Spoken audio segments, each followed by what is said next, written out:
You're watching The Issue Is. President Biden gets the job done, and the D in Democrat stands for deliver.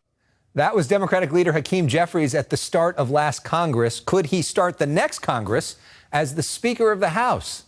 Joining us now here on The Issue Is for the first time is House Minority Leader Hakeem Jeffries. Welcome. Great to be with you. So there are a lot of commentators that believe that the key to the Democrats winning back the House is California.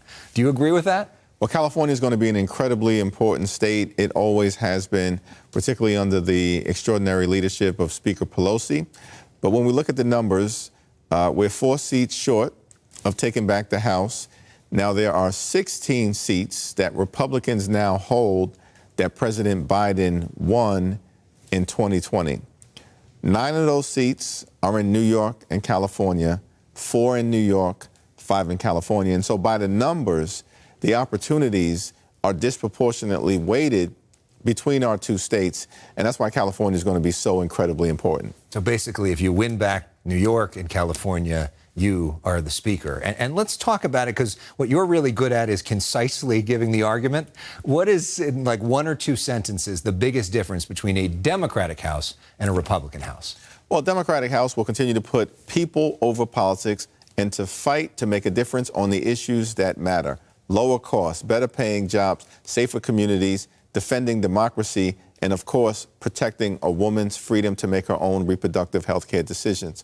A Republican House clearly is going to give the American people more of the chaos, the dysfunction, and the extremism that we've seen on display from the beginning of this do-nothing Republican Congress. Although they would say you get more border security, other things that they would say if you get a Republican House, obviously. But that's part of the debate here. Are there particular districts, 1 or 2 districts in California you're especially focused on? Well, there are 2 seats that are very important for us in the Central Valley, where we have 2 strong candidates, Adam Gray and Rudy Salas. Of course, we have to make sure that we hold the seat that is going to be vacated by Katie Porter in Orange County. There's a seat in the Antelope Valley where George Whitesides is a strong candidate who's running against Congressman Garcia. And then, of course, Will Rollins, who's running in Riverside County and in Palm Springs area, is doing a tremendous job. And so we're really excited about the candidates that we have. I'm learning California geography. And, of course, we have to make sure that we return Mike Levin and Josh Harder to the United States Congress as well. Have you had In-N-Out yet? I have not had In-N-Out yet on this trip, but in the past I have. Okay, very good. Obviously, this is all happening in the context of a presidential election as well. We just had the State of the Union. You spoke about that. Here's some of that. Smoking Joe Biden was on fire during the State of the Union address. He was lit. Lit is not usually a word used by Speaker Johnson. So let's talk about the states of that, too. The big difference between a Trump presidency and a Biden presidency. Well, as President Biden made clear during the State of the Union address, and he was on fire, he delivered a tremendous forward-looking speech, making it clear that he wants to continue to build an economy from the middle out and the bottom up. He'll protect Social Security, protect Medicare, protect the Affordable Care Act, protect a woman's freedom to make her own reproductive health care decisions. And of course, under a Trump presidency, everything is at risk. Social Security, Medicare at risk. As the former president recently made clear, he will go after those 2 important parts of the American dream and end Social Security and Medicare as we know it. Certainly reproductive freedom will be at risk because under a President Trump and Republicans in the House and the Senate, they will march us toward a nationwide abortion ban. They want to criminalize abortion care. They will not stop until that happens. That's their ideological crusade. We also, I think, will continue to see an economy that is geared toward growing the middle class under a President Biden in the next 4 years, as opposed to focusing on the wealthy, the well-off, and the well-connected, which is what many of my Republican colleagues specialize in doing. But Trump himself has not called for a nationwide abortion ban, and he also hasn't called for the end of Social Security. Well, the end of Social Security as we know it, because in its current form, we can't afford to have cuts to Medicare and cuts to Social Security. And Donald Trump clearly, in his own words, said that's exactly what he will do. Now, his campaign walked away from those comments and walked them back, but we should believe him when he says it. Big story this week on Capitol Hill, TikTok. There was a bill to ban TikTok if they do not divest from the Chinese company ByteDance in the next 180 days. It passed overwhelmingly in the House. You supported it. Why do you support it? Well, I don't support a ban on TikTok, of course, but I do support divestiture in terms of ByteDance and their ownership of TikTok, because that essentially means that TikTok is functionally owned by the Chinese Communist Party. Not a friend of the United States of America or the friend of our people, but an adversary to our people. And the ownership of TikTok by ByteDance basically creates a situation where user data and user privacy is greatly at risk. And so a divestiture which will allow for TikTok to be owned by an American company, I think is in the best interest of everyone, and it will allow TikTok users to continue to benefit from the platform that many of them so enthusiastically embrace. I mean, you say you don't support a ban, but if there isn't divestiture, it is a ban, right? Well, let's take one step at a time. The bill passed out of the House. We have to see the progress that is made in the Senate. And then, of course, it will go to President Biden's desk. But I do believe that this approach, not an outright ban, which is how some are framing it, but steps toward divestiture, and there will be a lot of people lined up, prepared to purchase TikTok as a lit social media property. I don't think there are going to be any challenges there. I mean, we saw Steve Mnuchin, the former Treasury Secretary, expressing interest this week. Do you know of any other people that are interested in that? Yeah, I don't know of anyone privately who's expressed interest, but certainly I think there are many people who are close to Silicon Valley or the investor community who have made clear to us generally that if this bill were to become law, they have no doubt that there will be a lot of opportunity in terms of people expressing interest in purchasing TikTok. So TikTok says the Chinese government doesn't have any control over the data. They say that's not true. We don't share the information with them. Do you have specific evidence that they do? Well, I'm not at liberty to reveal classified information, and I think the classified presentations did create a lot of concern for Republicans and Democrats who were able to hear that information. But what we do know is that the Chinese Communist Party, which is not an entity known for respecting privacy or civil liberties of its own people, let alone the American people, does have the ability and visibility, if they so choose, to have access to all of the private data and personal information of the more than 170 million or so TikTok users in America, and that's a problem. That should concern everyone. But are they accessing that? Well, you know, that remains to be seen in terms of what is publicly available, but what I think I can clearly say is that they have the opportunity to do it. They can make the determination at any moment in time to do it, and they can also weaponize the platform in terms of disinformation. And there's reason to believe that in a variety of different areas, that has already taken place. Maybe not directly ordered by the Chinese Communist Party, but certainly not being done in terms of how the algorithms are managed in a way to promote American values at all times. Another big story of the week is what's happening in Israel. Your colleague from New York, the senior senator from New York, Chuck Schumer, the Senate Majority Leader, highest ranking Jewish American in the history of the government, speaking out this week and suggesting that it may be time soon for new elections in Israel. Here's some of that. And I believe that holding a new election, once the war starts to wind down, would give Israelis an opportunity to express their vision for the post-war future. Do you agree with that? Is Senator Schumer right? Well, I'm going to personally refrain from commenting on whatever may or may not take place in Israel in terms of the current government or the new government, other than to say that I've got full faith and confidence in the Israeli people to make the right determination about what their future should look like. And I think it's going to be important for our two countries to continue to lean into the special relationship that we have. Shared democratic values, shared strategic interests. In terms of what's happening on the ground, what I would say is that three things need to occur. One, Israel, of course, has to be able to decisively defeat Hamas. It's a brutal terrorist organization, and it needs to be defeated for the good of the Israeli people, the Palestinian people, peace in the region, and, of course, the free world.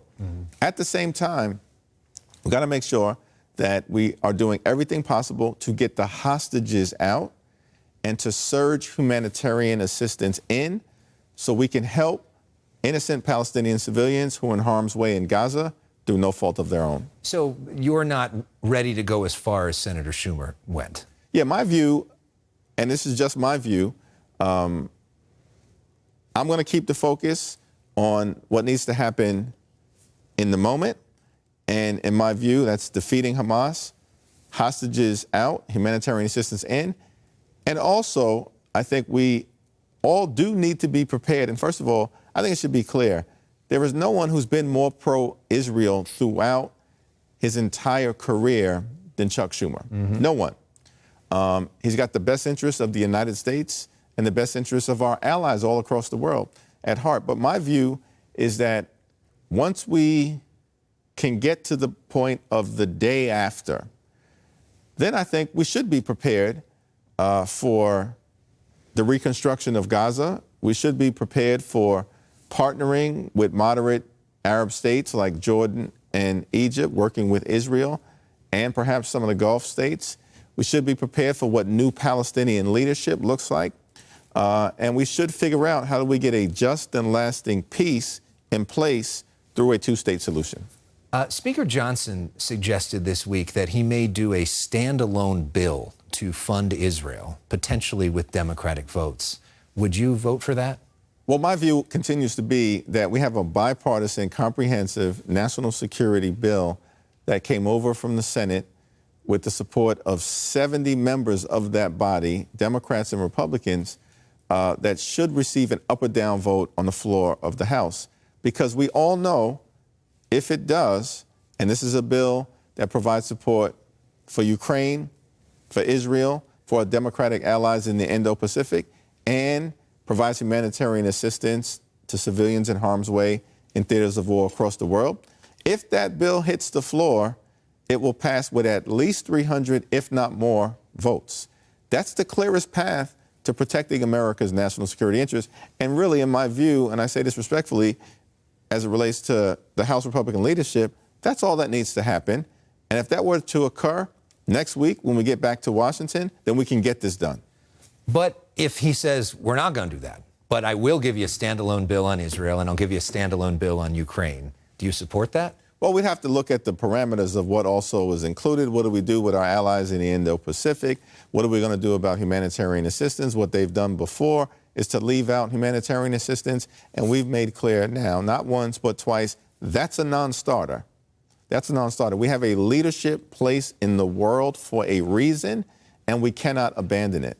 And this whole issue about not funding Ukraine, which makes no sense because Vladimir Putin is a brutal figure and an enemy of the United States of freedom, democracy, and truth. Ukraine is fighting for freedom, democracy, and truth, and that's where the United States should continue to be. I mean, you've spent a lot of time with Zelensky over the years. If we don't fund Ukraine, what happens? If we do not fund Ukraine over the next few weeks, then Ukraine is at risk of being overrun. And that would be a catastrophe, not just for Ukraine, but for our allies in Western Europe and throughout NATO, as well as for the United States of America, because we have a commitment to supporting our NATO allies in the region. And if Vladimir Putin is allowed by the pro-Putin forces in the Republican Party to overrun Ukraine, there's nothing but NATO allies in the neighborhood. And if Putin goes into Poland or Romania or Slovakia or some of the other Baltic states or other states in the area, then the United States has an Article 5 NATO commitment to get in the fight. And at that point, you're talking about U.S. service women and men on the ground, lives on the line. We have to do everything possible to avoid that. One other note about what's happening in Congress right now. Obviously, there was this push to do a bipartisan border bill that didn't make it in the House. Is there any sort of active conversation at a high level to do a border bill in some capacity during this Congress, or is that essentially dead? Yeah, well, House Democrats have made clear from the very beginning that we will find bipartisan common ground with our Republican colleagues on any issue, whenever and wherever possible, and we've repeatedly done that throughout the 118th Congress, and we'll continue to do that. With respect to the issue of the border, we've made clear we have a broken immigration system, and we have clear challenges at the border that must be addressed decisively. We need a strong, a secure, and a humane border. And we're willing to work with our Republican colleagues on that issue because any solution has to be bipartisan in nature.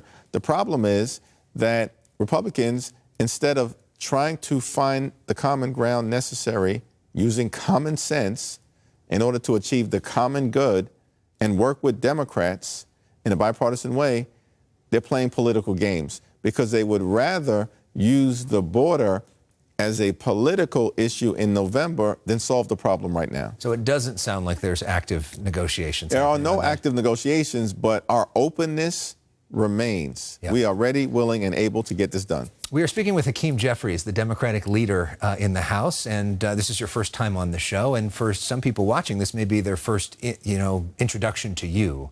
Can you tell us a little bit about you and what made you want to get involved in politics in the first place?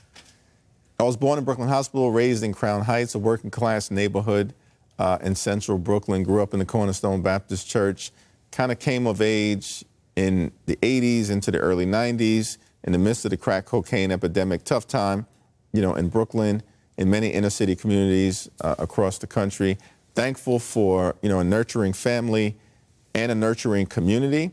And after graduating from law school, practicing law for a few years, just decided that I wanted to use my legal training, hopefully, to give back. And ultimately pursued public service, ran for office, initially unsuccessful.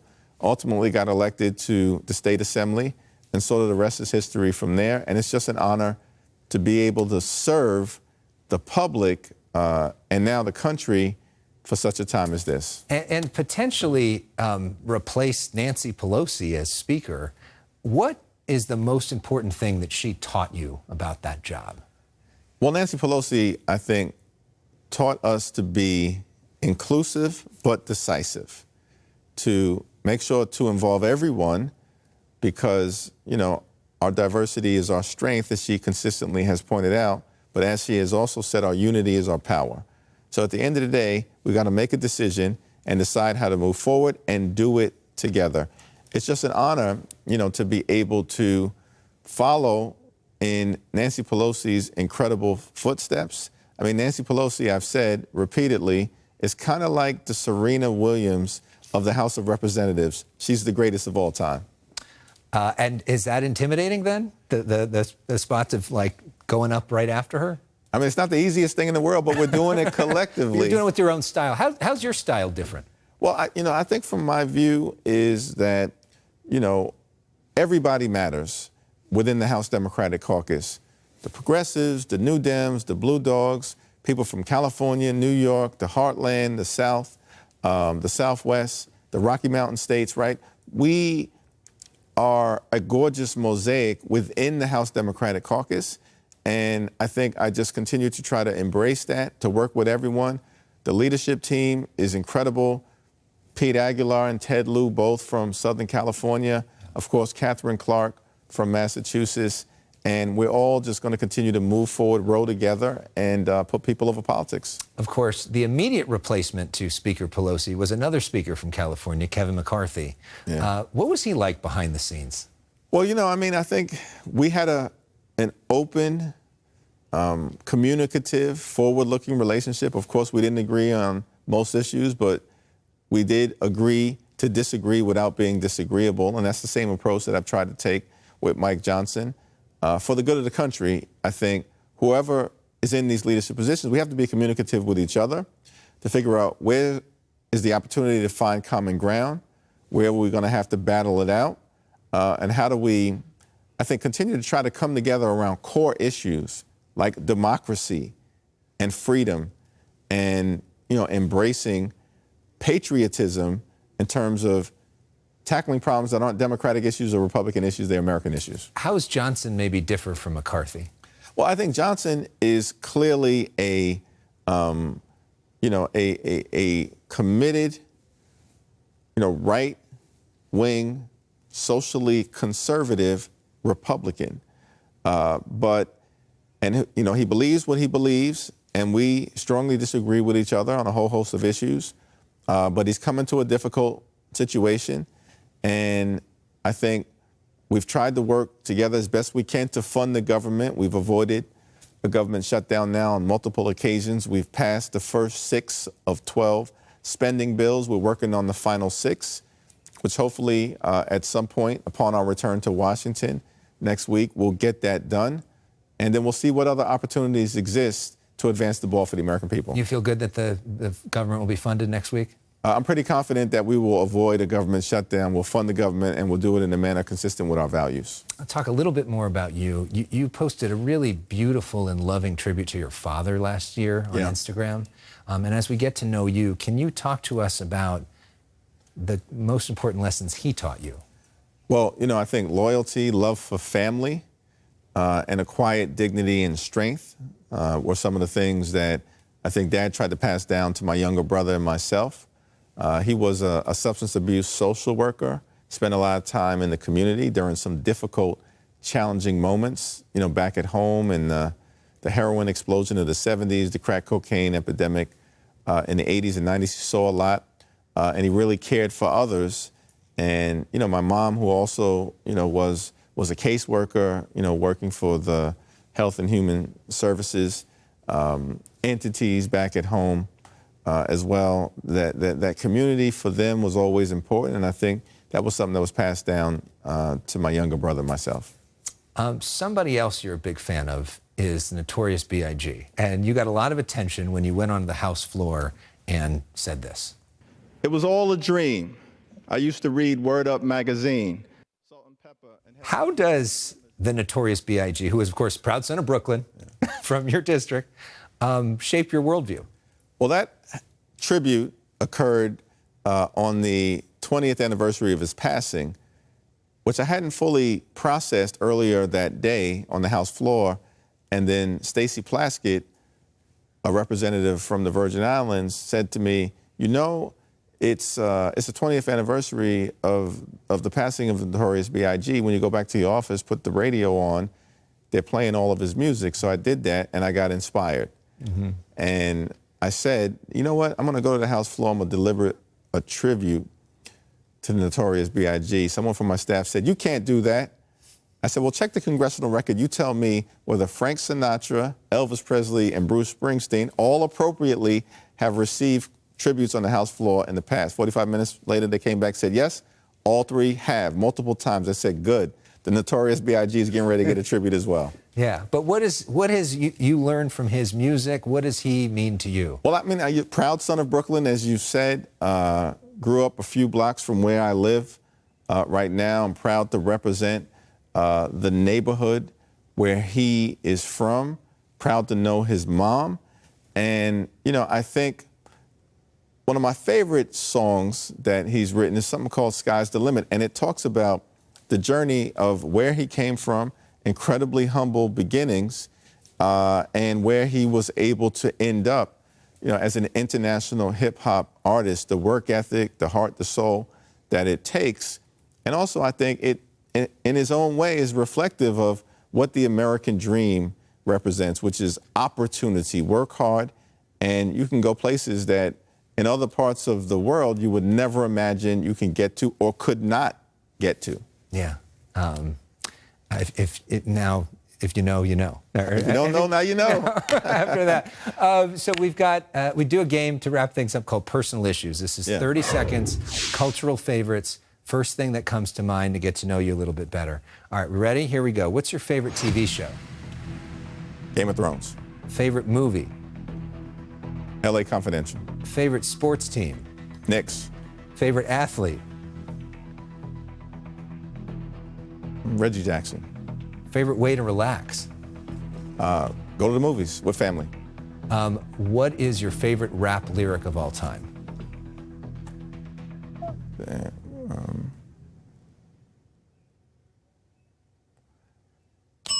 Well, other than if you don't know, now you know, which I've already revealed, I would say, you know, there's a lyric from the Wu-Tang Clan, which has always stuck with me. We've got stick-up kids, corrupt cops, and crack rocks, and stray shots, all on the block that stays hot.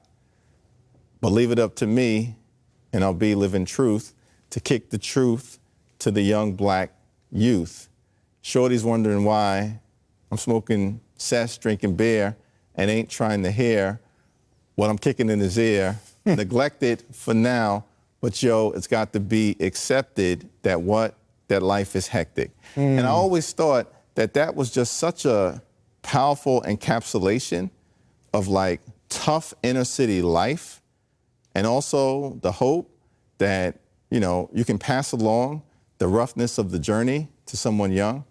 Wu-Tang Clan. Very nice. Wow. Got a whole performance there. That was excellent. Thank you so much for coming on. It's really great to talk with you. Hopefully we'll get to talk to you more in the competitive year ahead for California. Up next, our conversation with Senator Alex Padilla. We always end our segments with music, so we only thought it would be appropriate to end with this. Take it away, Biggie. Was all a dream. I used to read Word Up magazine, Salt and Pepper and Heavy D up in the limousine, hanging pictures on my wall. Every Saturday, rap attack Mr. Magic Molly Mall. I let my tape rock